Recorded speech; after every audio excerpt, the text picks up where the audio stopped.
dropped a valve, and that was the end of this. I have zero motivation to replace this panel this morning. So I made a trip to Kansas.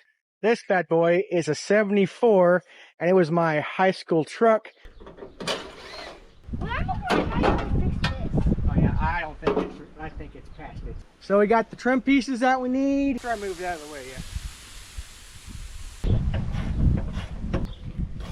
But these are pretty good shape. Oh, they're in better shape.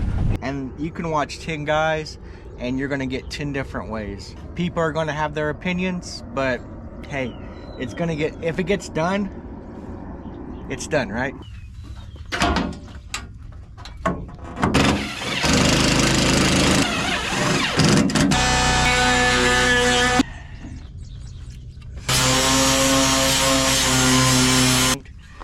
We'll get it all lined up.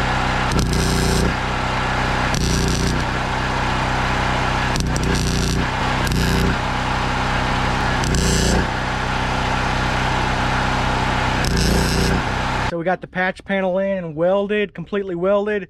Now we're going to grind it down. Right now we're going to throw some primer on it since it's sitting outside and it's going to rain. If you have watched to the end, please subscribe, and that would make me happy and support the channel. Thank you.